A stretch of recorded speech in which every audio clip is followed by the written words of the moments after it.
Selamat bertemu kembali dalam ibadah renungan pagi hari ini.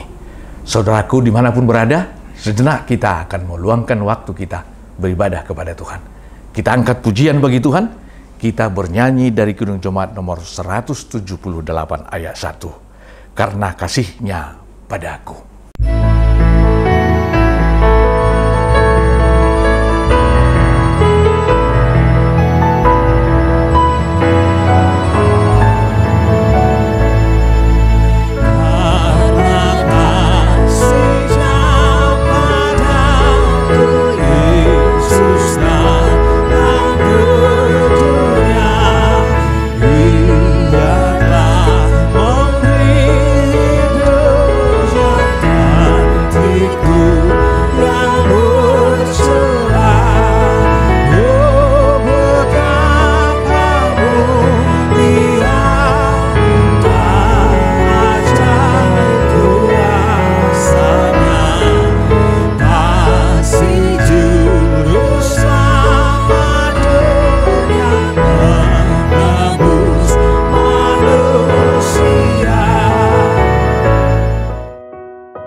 Kita berdoa.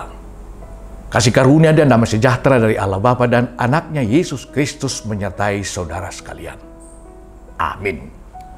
Saudaraku, firman Tuhan yang menjadi landasan renungan kita hari ini, sesuai dengan almanak gereja kita, terambil dari Yesaya pasal 54 ayat 7. Demikian firman Tuhan. Hanya sesaat lamanya aku meninggalkan engkau. Tetapi karena kasih sayang yang besar, aku mengambil engkau kembali. Satakiri sap lilingna hutadi koko. Alai papungu-pungu kudoho muse marhite-hite akka asini rohada gudang. Demikian firman Tuhan. Saudaraku, jangan memendam amarah. Ini salah satu nasihat dalam firman ini. Jangan memendam amarah. Sesungguhnya, sadar atau tidak, inilah kesalahan yang sering berulang-ulang dalam kehidupan kita, yaitu memendam amarah, sakit hati. Sesungguhnya kitalah yang sangat rugi dan dirugikan jika kita memendam amarah dan sakit hati. Bisa berakibat kepada diri kita, ke jantung kita, ke tensi kita, tindakan kita, ucapan kita. Nah ini, dan bisa mencederai hati orang lain, tetapi khususnya kepada diri kita. Jangan memendam amarah. Tapi kita manusia biasa. Bagaimana? Apa rujukan dalam firman ini agar kita keluar dari persoalan yang terbiasa tadi? Mari bercermin kepada sifat-sifat Tuhan dalam firman ini. Benar, Tuhan tetap menghukum, menegur, memberi ganjaran kepada umat Israel yang telah melakukan kesalahan, bahkan dibuang. Tetapi ingat, Tuhan tahu daya tahan mereka, kekuatan mereka. Hukuman itu adalah hukuman yang mengedukasi. Nah ini, bukan untuk melampiaskan amarah dan terus memendam amarah atau menjadi dendam, bukan. Lihat, ketika umat Tuhan menjerit di sana, Tuhan menjanjikan garansi ini. Hanya sesaat lamanya aku meninggalkan engkau. Kini ada waktunya, ya, untuk menjemput kembali, untuk mengulurkan tangan kembali, agar kembali bersemi. Inilah kasih sayang Tuhan. Inilah yang Tuhan lakukan kepada umat Israel yang sudah terbuang sekian lama, bahkan sekitar 70 tahun dalam pembuangan itu. Tuhan kembali datang mengulurkan tangannya. Itulah yang kita rayakan lewat Natal yang telah berlalu. Tuhan datang ke dunia ini. Untuk apa? Untuk mencari yang hilang, menyembuhkan yang sakit, menghibur yang sedih, menguatkan yang lemah. Inilah Tuhan. Luar biasa. Persoalan Kalau kita sekarang sudah di hari kedua terakhir di tahun 2024 ini, masihkah memendam amarah? Jangan. Tinggalkan itu. Jangan hanya tahun ini berganti, tetapi sikap kita tidak berubah, tidak berganti, amarah kita tidak padam, dendam kita masih terus kepada sesama kita. Mari membuka lembaran baru, karena Tuhan telah membuka lembaran baru kepada kita. Apa yang seharusnya kita akan ingat? Ingatlah semua berkat Tuhan, semua yang indah, semua yang manis, semua yang mulia, semua yang sedap didengar dan disebut dengan kebajikan, itulah yang akan kita pikirkan. Tetapi jika ada jarum yang patah, jangan disimpan di dalam laci. Jika ada kata perbuatan sesamamu yang salah, jangan disimpan di dalam hati. Tinggalkan itu.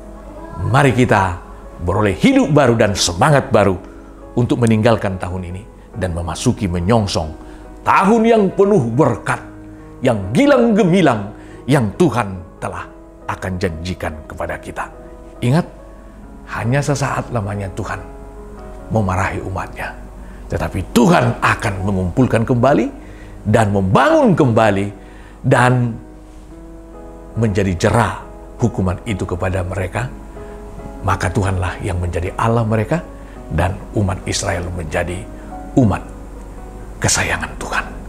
Jika kita melakukan hal yang seperti itu, maka kita pun akan bersemi kembali. Jangan memendam amarah, tetapi ingatlah hal-hal yang baik yang telah kamu lakukan dan jalani bersama dengan sesamamu, dan bahkan yang sudah kamu terima dari Tuhan selama tahun 2024 ini. Bersyukurlah. Amin. Kita berdoa. Terpuji namamu Tuhan, atas firman-Mu yang kami dengar, mengingatkan kami agar tidak syarat memasuki tahun yang baru, tetapi kami betul-betul telah diperbarui. Tuhan telah melakukan kasih setia dan kasih sayang kepada umat-Mu dan kepada kami. Dan Tuhan juga ingin kami melakukan hal yang sama seperti yang Tuhan telah lakukan.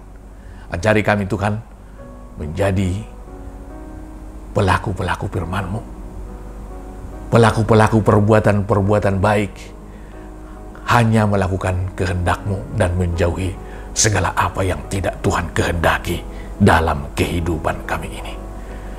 Ampuni segala dosa kami Tuhan yang kami perbuat di dalam tahun 2024 yang baru berlalu itu. Biarlah kami Tuhan dapat hidup baru untuk memasuki tahun yang baru. Ajar kami melupakan dan memaafkan setiap kesalahan sesama kami, agar kami tidak memendamnya, tetapi kami dapat melupakannya sebagai itu mana Tuhan telah menerima kami. Terpujilah Engkau Tuhan. Biarlah apa yang telah kami lakukan selama tahun ini menjadi hormat dan kemuliaan bagi Tuhan. Biarlah selama tahun ini yang kami terima dari Tuhan, itu kami dapat mensyukurinya dan mempergunakannya seturut dengan kehendak-Mu. Kiranya Tuhan menghantar kami ke tahun yang baru yang akan kami songsong satu hari lagi. Biarlah Tuhan yang menuntun kami. Kami dapat bersukacita memasuki tahun yang penuh dengan berkat itu. Dengarlah doa kami di Bapa dalam Kristus Yesus. Kami berdoa. Kita berdoa bersama.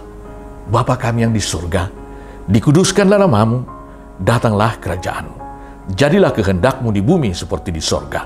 Berikanlah kami pada hari ini makanan kami yang secukupnya, dan ampunilah kami akan kesalahan kami, seperti kami juga telah mengampuni orang yang bersalah kepada kami. Dan janganlah membawa kami ke dalam pencobaan, tetapi lepaskanlah kami daripada yang jahat. Karena Engkau yang empunya kerajaan dan kekuasaan dan kemuliaan sampai selama-lamanya. Amin. Anugerah Tuhan kita Yesus Kristus, kasih setia dari Allah Bapa, serta persekutuan Roh Kudus yang menyertai dan memberkati saudara sekalian. Amin.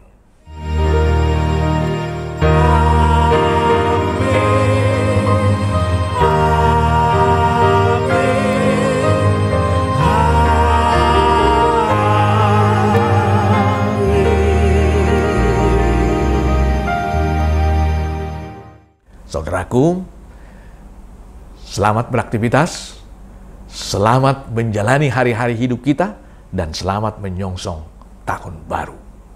Tuhan memberkati. Shalom.